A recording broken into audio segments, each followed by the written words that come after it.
and welcome to episode 4 of the Portadown Preview Show. I'm Neil, and alongside me, as always, I am joined by the ever-reliable, ever-dependable Dave Wiggins. Dave, how are you? Doing very well. I've only just taken my coat off from last night because I've just warmed up, but I'm doing much better now. It really was freezing last night, wasn't it? I couldn't feel my toes all night. Joining us today, alongside us, we have a very special guest. He knows a thing or two about local football, having reported and commentated on both the Irish League and the Northern Ireland national side for many a year. We are thrilled to have Sky Sports' very own Paul Gilmour join us on the show. Paul, thanks very much for taking the time to speak with us. How are you? Not bad, Neil, not bad. Dave, just we're all going to be celebrating draws today, talking about draws, because that's the theme of the times. Portadown and Carrick. I know. Celebrating draws. Brilliant. I know. And we're all over the moon. We're all over the moon to be getting draws, to be perfectly honest. Yeah. Brilliant draws at that for both clubs last night, I thought. Before we go on, I sort of feel like Paul got a really, really big build-up and welcome to the show there, and I felt mine was a bit basic in comparison, Neil, to be fair. But that's okay. That's okay. He deserves the big build-up, and we're really happy to have him on today. What Beats was on to me, and he said to make sure that we plug.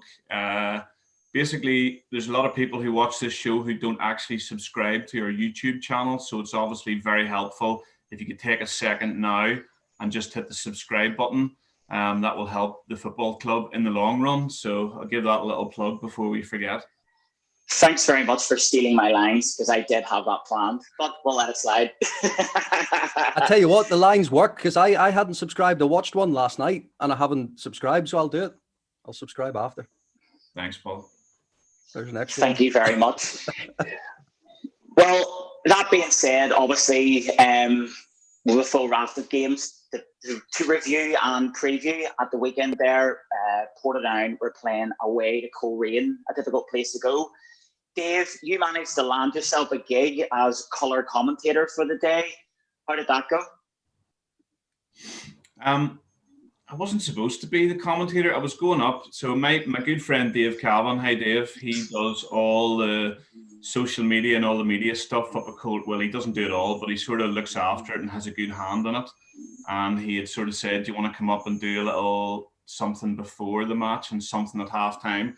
That didn't work out. So I ended up third wheeling the commentary, which was a really good experience. I've never been the third guy before. And I suppose when clubs are streaming their own matches now, you know, it tends to be slightly one-sided because usually the commentators are associated with that club. So it was actually nice, and I think they appreciated having a little Portadown angle on it as well. So Barry Green, and who we know from BBC, Radio Ulster and stuff, and then David Platt, former Coleraine goalkeeper and manager, were the main commentators. So it was really nice to get to know them and to have an input to the match as well. And it was an entertaining match in the end. Are you happy with the result? I think I was, yeah. I was pretty happy. To go, you know, in days gone by, you would have been disappointed with the draw at Coleraine, but I think, to go away there and score a great goal, and Adam Sally scored it, not me, but to go up there and score a great goal and come away with a point, I think most people were pretty happy with that, yeah.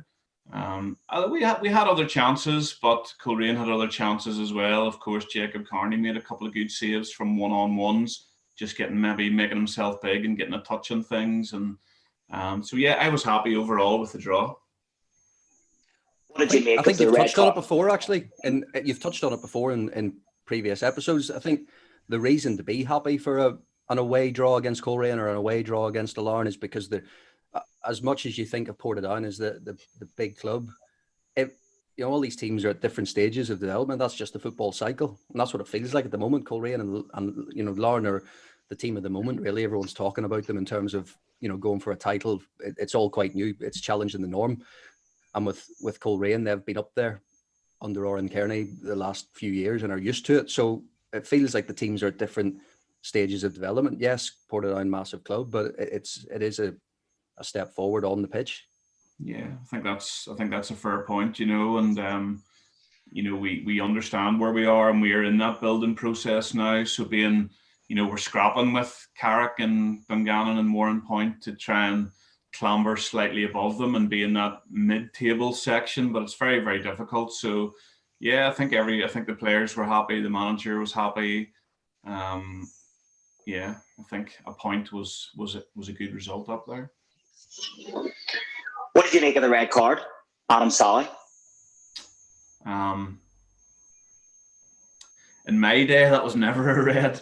But, Paul, in the modern game, it probably was a red card. I don't know if you saw the clip of it. He didn't connect badly with the player. Didn't really hurt him, but because he had dived in, you can't leave the ground and dive, basically, regardless of whether you do injure the player or whatever. So if it's your team, yeah, it's sure. I would have been happy with the yellow, but of course, I think every Coleraine player and manager and supporter wanted that to be a red card, and he left the referee no choice. You can't give the referee that decision to make. Stay on your feet. What it did was it showed his enthusiasm and passion. Your striker was back there trying to win the ball back, but he dived in, and that was unfortunate. But I still won't commit and say it should have been a red card, Definite yellow, potentially a red. As soon as it happened, I thought he's going to go here. Immediately, I just thought, I don't think there was any intent or maliciousness in the tackle itself, but it was just sort of, just scored a great equaliser, people fighting for the cause to get a battling point up there. And I just think it was over exuberance more than anything. But as I said, I thought as soon as he went to ground, I was like, oh no, he's going to go. And I was really worried because I was like, they battled so hard against the Coleraine onslaught here to get a point would be a magnificent result. And I'm just glad in the end it didn't affect it at all because we got away with the point. Paul, you've obviously over the years been commentating up at the showgrounds and stuff. It's a very difficult place to go. What do you make of the job that Oren Kearney's done there over the years? Brilliant, just brilliant. He's somebody who, having spoken to him quite a lot when it comes to interviews and just chats for research purposes, where you talk about where the team is at the moment. He's somebody who always comes across as very impressive. His man management skills, forget about his coaching ability, and that's not in question. But his man management skills are just second to none as well. I think probably helps being, a teacher in his day job, and he's dealing with pupils, and I just think he manages situations very well, and he's just a very impressive operator. You don't stay in a job for that length of time. You look at people like Stephen Baxter at Crusaders as well. All these people are staying in jobs for long periods because they know how to keep refreshing teams. They know how to talk to players. They know how to rotate, all those kind of things. So it's just that's what I think. Again, the point that Coleraine was a good one, just because they're a different animal compared to some of the teams in the bottom half at the moment. That's just the way this football cycle goes. So I think they've been brilliant, and he is just a top class manager, and he will get a chance again. I hope he gets a chance again, in England or Scotland, because he kept St Mirren up. Obviously, it didn't work out. It was well documented, but he's somebody who can easily make an impact at that level. So hopefully he gets another chance if he wants that. Yeah, I just thought in the Coleraine match as well. I think the commentators gave it to a Coleraine player. Forget who it was, centre back. But I actually thought Paul Finnegan was the best player on the pitch on Saturday. I thought we were just so resolute. Coleraine had periods in the game where they should have scored, and it's been a feature over the last few weeks of our defenders. You just see them throwing their bodies on the line every week, and we absolutely love that, and supporters love to see that.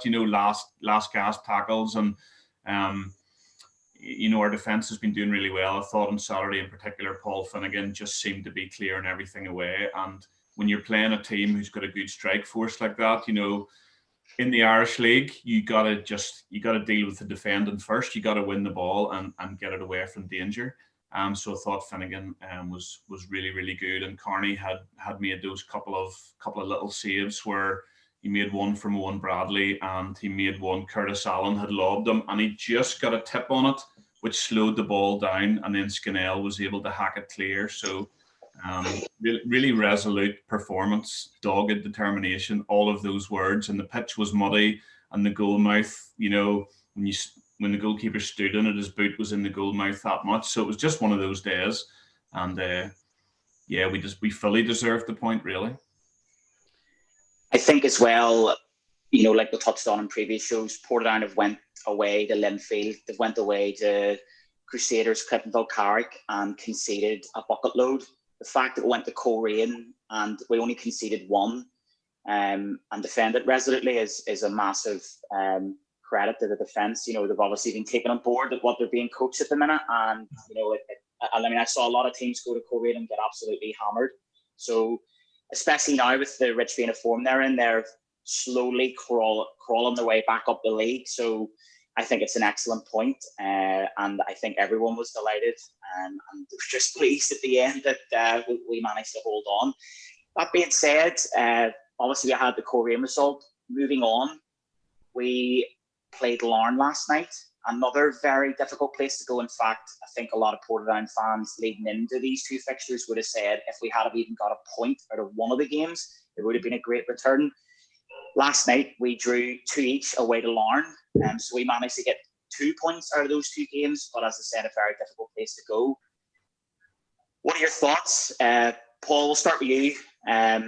As you said, Larne have been well documented this season. They have a lot of money flying about. There's a lot of work going down with the ground, the new pitch, and they have a lot of quality players coming from across the water. What's your thoughts on Portadown getting the 2-2 draw down there last night? Yeah, again, just impressive because Larne are a real force. I love what they're doing with, they're really lifting the standards. And to me, for our league to be successful, you want as many competitive teams as possible. And it is great to see. So, Larne, they're not having a great time at the moment in terms of they're dropping points here and there, and quite a few draws where they were maybe expecting wins, especially at home. But to go and to show that fight, to go there and because they had a debutant, or certainly a full debut. The guy from Bradford, he was making his full debut, scored the goal. But they've bringing it, the resources they have to bring in players like that. It's great for the league, but it also then puts them up there on the same level as a Linfield Crusaders, Glentoran, the teams that other clubs really want to beat. And the Portadown have shown great resilience last night, and again probably shown a lot of confidence at the moment. Maybe off the back of the result at Coleraine, it just gives everyone a lift as well. I think the keeper signing, Jacob Carney, is I think that shouldn't go unnoticed, because I think a keeper of that quality, and he seems to be getting a lot of rave reviews so far, he just gives the defence confidence. So I saw it with Carrick last night, actually. 3 new signings in the starting 11 from January. It's been enough to just give a team a lift. So you've got people like that coming into teams, and that can just help. So all of these things seem to be coming together at the right time. So yeah, Portadown in a really potentially can go on and improve from this and put a run together. Just need to turn a couple of those draws into wins. Yeah. I think that's one of the difficulties away from home. Your mindset's probably more of a defensive thing, so to get a point's good, but to have that mindset then to go on and think, away from home we can actually start and win some of these matches against some of the bigger teams. But yes, guy from Bradford, Motley Williams, is it, Neil? It's Dylan Motley Henry. Motley Henry, there we go. I kept asking you that last night, but he was just very impressive, Paul, from in the first half, especially from the word go. Everything was, obviously Soulé in the middle was just quarterback, and he was available, he was picking it up, he was making everything happen, and they were just looking for him. But when the ball went out the right to Motley Henry, he was giving us a torrid time, to be perfectly honest. It took Skinnell probably the first 45 minutes to get the measure of him, but he was just going around the outside every time, 2 step overs and a cross. But I was listening to Tippy's post-match interview, and he was saying, look, overall in the match, Larne didn't have loads of clear-cut shots at goal. And I think a lot of that was down to Carney. He was actually just cutting shots, cutting crosses out. He was reading the cutbacks. He was cutting everything out before it actually turned into danger a lot of the time. And it was so impressive. But Motley Henry, yeah, he gave us a torrid time in the first half. And from the first whistle, it's one of those things, obviously, in the modern game and the Sky Sports era, Paul, and all of that, there's so much conversation about statistics and possession, and we know all the numbers and everything. But at the end of the day, for Portadown, it came down to, for me, the difference in the two goalkeepers. Carney cut out the danger when it mattered. And for me, Devlin, it was two kind of moments of indecision, I suppose, that led to the Portadown chances. We probably didn't create a whole lot from open play, but it was two mistakes from Larne, and we took those two chances really well. So for all the passing and moving and technical stuff, if you're going to make mistakes, Lee Bonus and young Ben Guy there, they had to be there. They have to be putting them under pressure and then taking those half chances. And that's really what we did last night. As well, the first 10 minutes of the second half, I thought, flip, here we go. Larne came out really quickly, but sort of after that, then they settled and they weren't passing and moving as well. I don't know if they thought maybe, well, this is 2-1, it's Portadown, we might have the game sewn up here. But they kind of stopped playing at that stage. And as we made our substitutions, we came back into it more and more, Neil. Yeah, absolutely. I did say last night, the longer this goes on at 2-1, I felt Portadown would get a chance, and long and behold, we did. And thankfully, it went in. We pounced on two indecisive moments, as you said, from Conor Devlin, who, to be fair, I think on his day is the best keeper in the Irish League. I think he's superb. And like you said already, Larne had most of the possession. There's a lot of tippy-tappy stuff, technical football, and they're a very good side. But I just sort of felt with Larne that they might dominate a lot of games, but it seems to be maybe near the end of games at times to get a wee bit lax. And then because of that, there's a chink in the armour. And I sort of thought, if Portadown get one chance here, I just felt we could do it. And thankfully we did. And it's a great point in the end. I was thoroughly delighted with it, and I think anyone before the game, if you'd have been offered a draw, would have picked your hand off it, because I think it's a fantastic result there, especially given on that pitch at the start. Dylan Motley Henry, he's like lightning. He was like playing like his namesake Thierry Henry. He was so fast down that right hand side, and eventually, like Eamon Scannell, it took him a while. I saw the interview with Tippy as well, and it said it took him a while, didn't panic, and eventually sort of seemed to get him more under control. But Larne, they made a couple of mistakes, and thankfully we pounced on it. And that's a point that I think as well, it shows the team there's a bit of grit and determination, because it's easy to go to the likes of Larne or Coleraine or Linfield or Crusaders and get spanked, or if you go down one early doors, for the heads drop. But they showed bottle, character and determination last night, and I was really, really chuffed going home. Really, really chuffed. I thought it was an excellent draw. Yeah, there's something to be said for us. I just think overall we play better against better teams, bigger and better teams. Possibly we play better against more technically aware teams.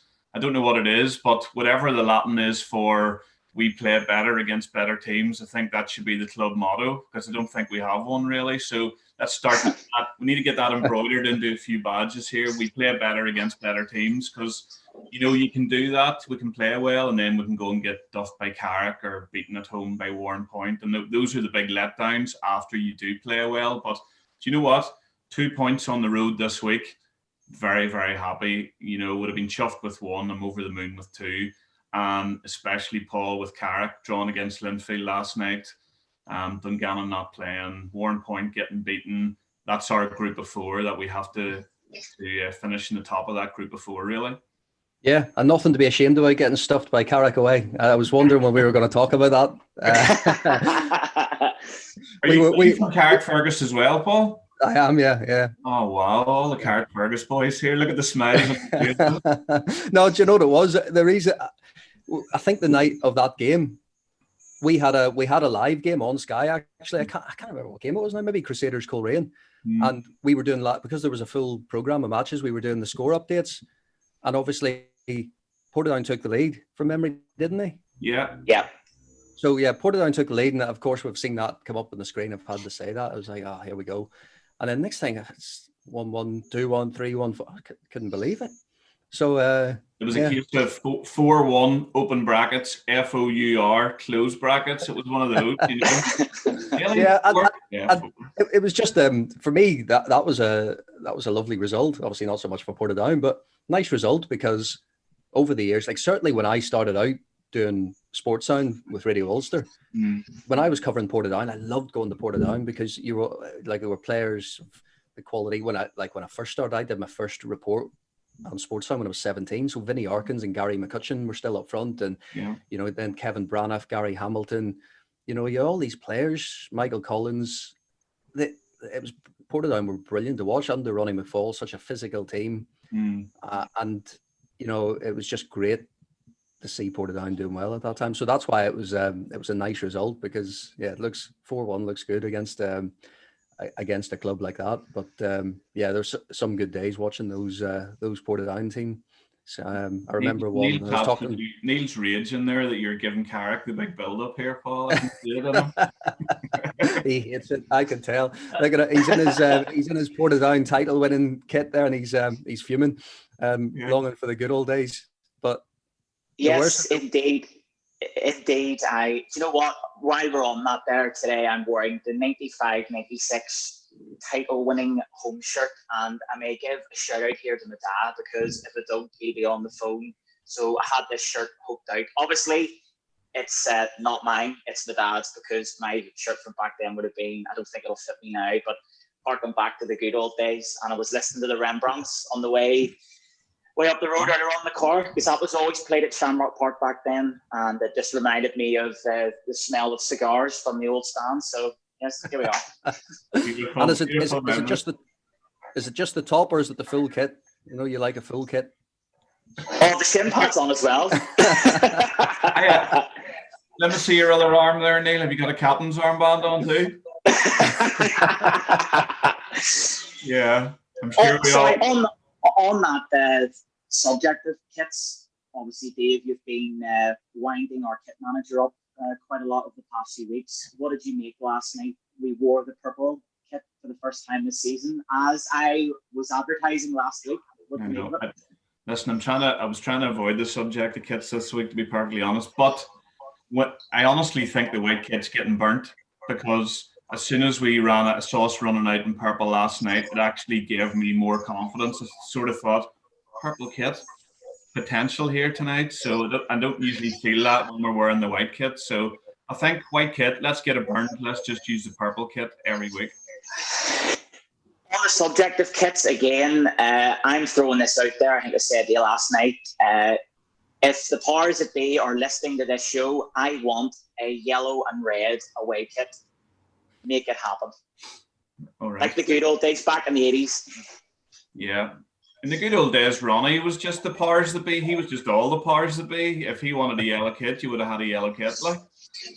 Well, I think we should have a yellow kit again. We had one the season we got relegated there in 2017, but it was actually a really nice kit. So if anyone's listening, yellow kit, get on it.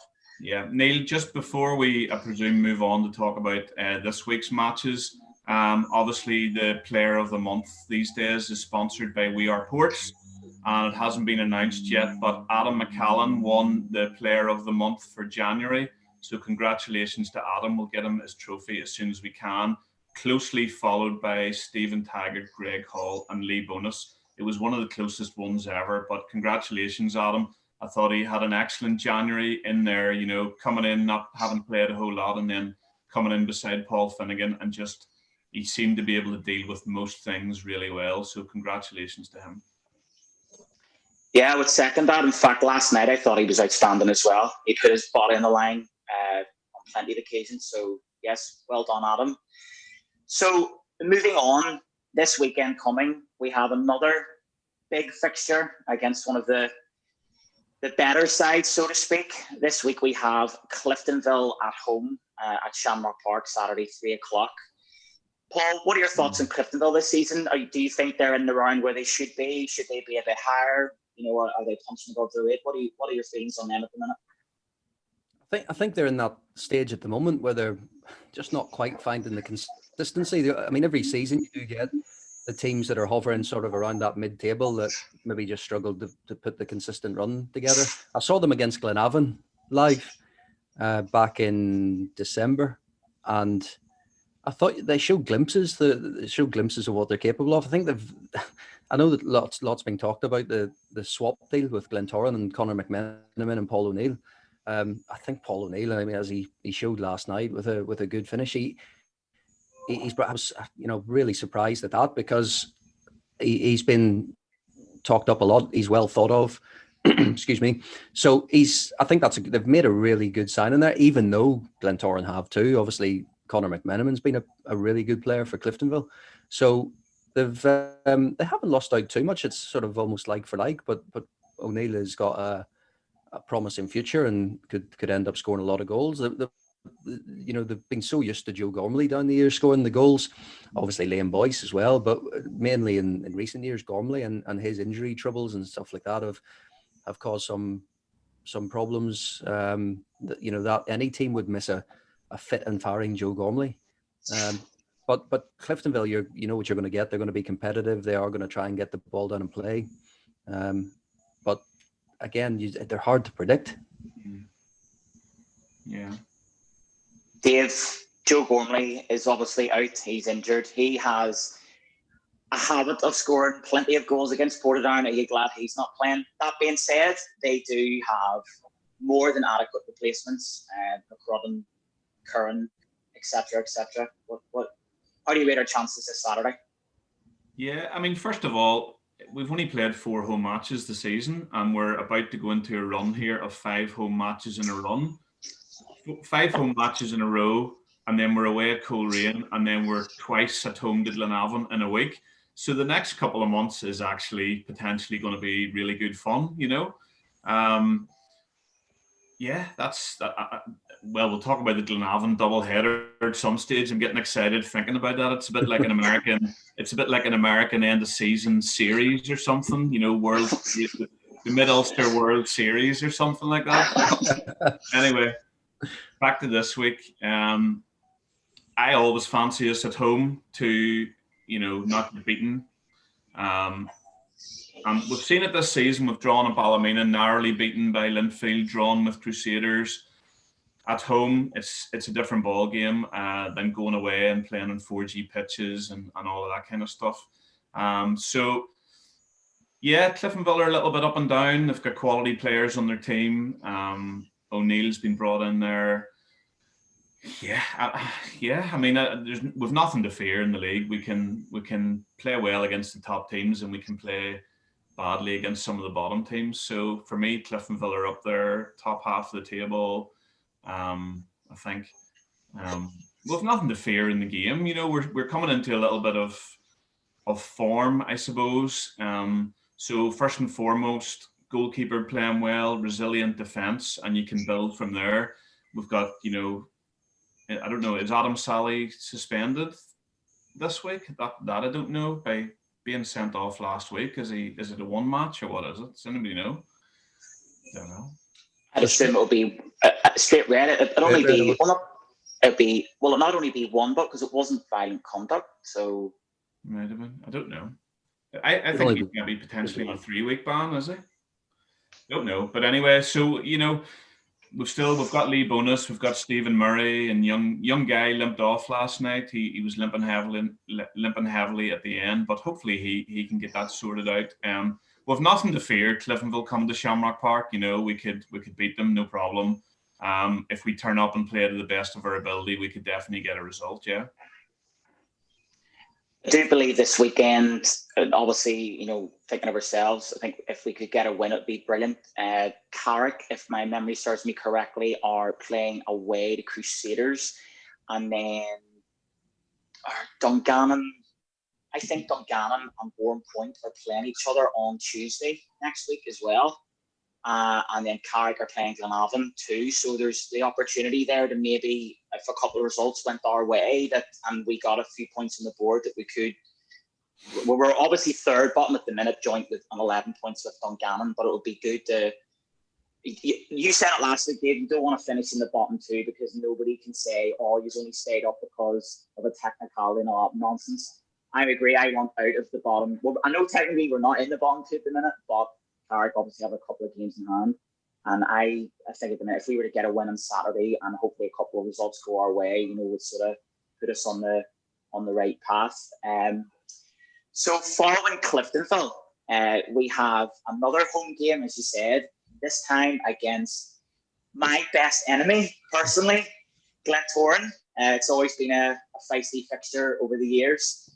Paul, what's going on at the Glens this year? I mean, a lot of people tipped them, to be up, fighting for the title alongside Linfield, and it just hasn't worked out that way for them this season. Obviously, they won the Irish Cup last season. What do you think of them at the minute? Or do you think they're underperforming? Should they be a bit higher? How do you rate their season so far?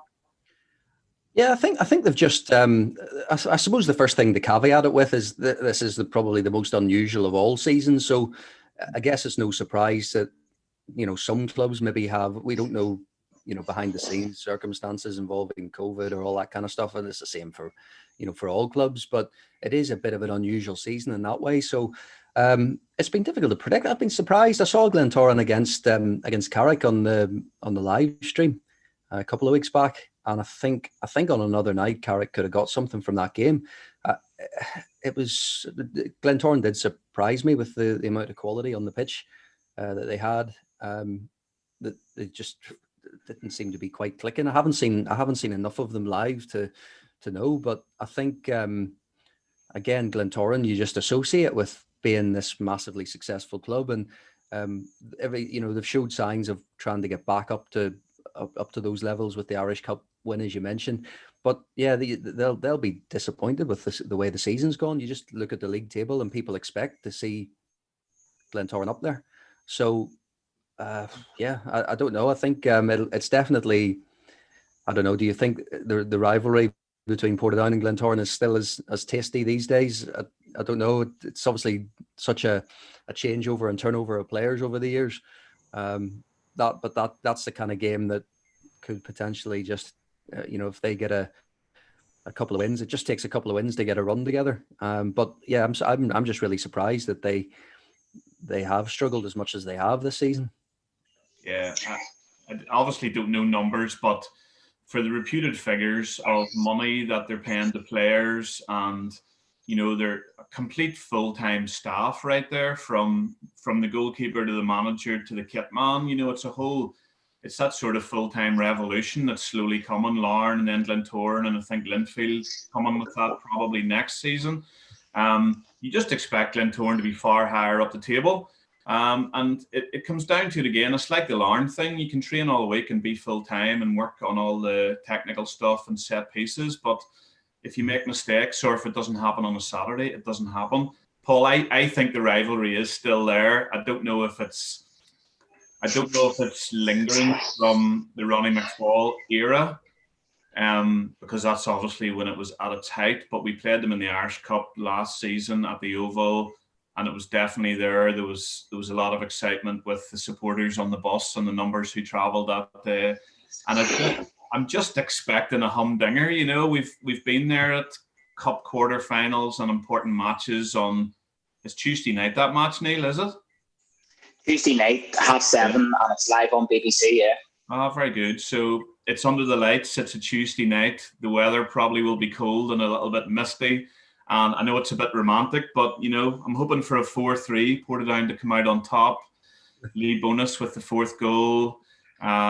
Just good tackles, a good end-to-end match. That's what I'm looking forward to. I'm more excited by this than the Cliftonville match, really. And I can even tell by my own excitement, the rivalry is still there, and I'm just really looking forward to it. And with nothing to fear from Glentoran either. They're packed full of quality players. They've got a manager there who's kind of been around the world. And listen, I don't know, can we say on this? Obviously, in social media he gets nicknamed Mad Mick and all this kind of stuff. He's a bit of a character. He comes out every week in the paper and says something that's perceived to be a little bit on the edge or a little bit over the line or controversial or something. So that all plays into it as well. It's a whole new thing there, the Glentoran thing, and it's exciting and fun, and I hope we absolutely duff them on next Tuesday night. I love that, by the way. I love the fact that he does come out and says so much, because our league has always had characters, and characters do, characters help rivalries. When it gets a bit robotic at times, that's no fun for anybody, is it? So I'm glad to hear you feel that rivalry's still intact and still going strong, because we all love rivalries. That's what you like as football fans. Yeah. And someone like Mick McDermott, he's really good for the league. I think he just comes out and says it how it is. He'll throw the cat amongst the pigeons, wind up a few people, and it's just great entertainment. Yeah, I think he is a wind-up merchant, to be perfectly honest. It's those, some of those top managers, take Mourinho, for example, it's all about mind games, isn't it? It's all about trying to wind the other team up in the week leading up to the match. And I think McDermott does that quite well. It gives us all a bit of a laugh reading the Sunday Life anyway. My favourite Mick McDermott quote was before the County Antrim Shield final, when he lambasted the County Antrim FA and called them dinosaurs. That is my personal favourite. That tickled me at the time. Like, I really did enjoy that. For me, the rivalry against Glentoran, it's still there. I know a boy also from Carrick, funnily enough, and he's a massive Glen man, and he was saying to me that he was busting for Portadown to get promoted, because obviously they've got their local rivalry with Linfield and they always will, but he said after that, he goes, the rivalry with Portadown, he goes, it's just brilliant. And Glentoran hate Portadown, and it's vice versa. And I mean, the Glentoran game's the first fixture I always look for on the fixture list. I know obviously we're playing at home this week, but the Oval's my favourite away ground as well. I love going to the Oval. Like you said, the cup game last year, it wasn't without controversy. I mean, every Portadown Glentoran game of the years, that there always seems to be something, especially when Mickey Collins is playing, but maybe get on that another day. I'm really looking forward to it. As you said, the TV cameras will be there, the floodlights will be on.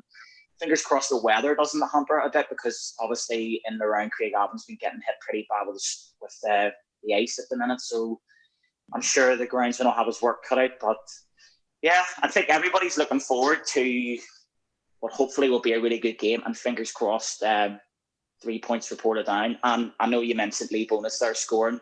That would go down a treat, just like last night. Lee, you are my representative for Portadown in my fantasy football team, so please keep scoring and get me more points, because I have slid down the league somewhat over the past couple of months. So get me back up to the no pressure, Lee.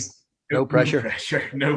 Still a young lad. Let's keep him grounded. But I suppose the one disappointing thing with Cliftonville coming and Glentoran coming is the stadium won't be full of supporters, because Portadown supporters haven't been newly promoted. We've got to some home matches this season, but that's a huge disappointment. And those nights are much better when there's a massive crowd in there and there's plenty of singing and gihoan and all of that. But it's never quite the same watching it at home. But it is what it is, and I think we'll enjoy those matches regardless, and hope that for some matches towards the latter part of the season, I'm really hoping that we'll be able to have some supporters back in the stadium, because for me, we can talk about football and all aspects of it, but without supporters being there, what is it really? And so I suppose my thoughts to all supporters in the league who can't come out and watch your team at the minute, I really, really hope we can get those back in as soon as possible, because it creates the atmosphere, it creates different dynamics, it puts teams under pressure, it puts referees under pressure, and we hope to see that as soon as possible. But 2 good matches coming up this week. Looking forward to them, Neil, at the same time. Yeah, absolutely. And, like we've already touched on, it's a good opportunity to show what Portadown are made of. They've on the back of a couple of good results there, and also obviously the result against Crusaders there a few weeks ago. But we do need to get a couple of wins on the go here, and especially with such a run coming up of plenty of home fixtures, I would like to think that we can get some points on the board. Paul, you touched there about it being unprecedented times. Obviously there's no fans allowed at the minute. You've been over with Sky covering a number of games, not Portadown, by the way, if there's any chance you could maybe make it to Shamrock Park. But you're obviously covering a lot of games at the minute. What do you make of the Irish League in general at the minute? What do you think of the product itself and everything that's been going on? I wish they did listen to me when it came to that. Everyone thinks I had something to do with Carrick on last night. I didn't. I was like, no input in the decision-making process. No, the league is good. I love the league. Is it's got quality as we've seen with people like Stuart Dallas and I could list many others who move across and playing full-time football. So the quality's there. It's trying to nurture it and it's trying to improve the surfaces, the facilities, the coaching, all of that kind of thing. And that has all come on leaps and bounds. But at the same time, we don't get away from the fact that it is an honest league. It's a lot is made about the tackling in the league over the years and has been done. That's just it's a great part of football when you see a crunching challenge go in and it's tough, but it's fair. But both players get up and get on with it, and so it doesn't go away from that too. I know it's sort of cliched, but that's an enjoyable part of football for me as well. So I think I think the league is in a good place and it can only go from strength to strength. You're saying it, I think, to echo something Gareth Hannah said last week about, even all the clubs with in these unprecedented times with the streams and the, on and off the pitch, the work going on is impressive. And it's just a case of keep going with that, keep moving in the right direction because, yeah, it's just great to see. I mean, we're seeing the league showcased like never before. There's, a lot of live games between the BBC and Sky and the streaming. And so we're seeing more of it. And yeah, to me, it can only be a good thing. And, long may it continue.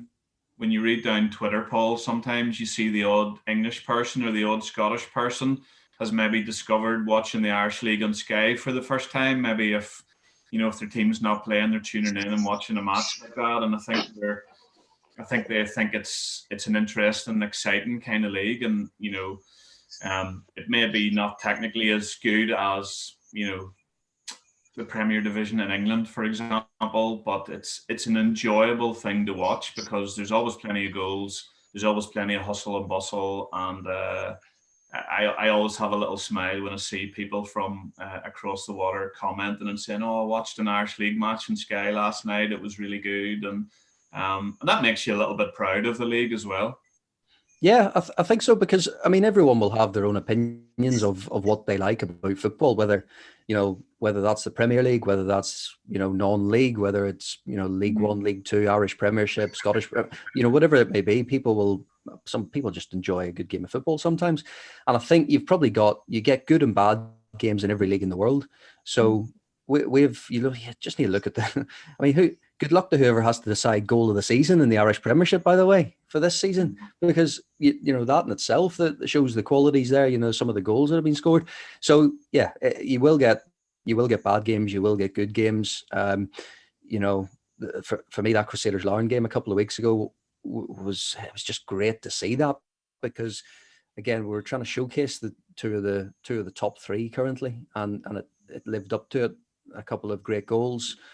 Again, that competitive edge, penalties given, penalty appeals, both teams really, really wanting to win. So it can be a good thing. It does make you feel proud when you see an entertaining game and people enjoy it. But I do also like the quirky side to it as well. I don't think people within the league take themselves too seriously either. So football it's to be enjoyed. Everyone should enjoy it, and so the quirky side of it is also good, but the quality is there too. So I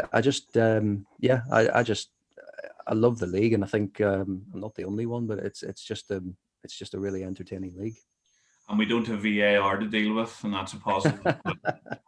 Yeah. Paul, you're chatting there about entertaining games in the Irish League, and how it's very quirky and stuff.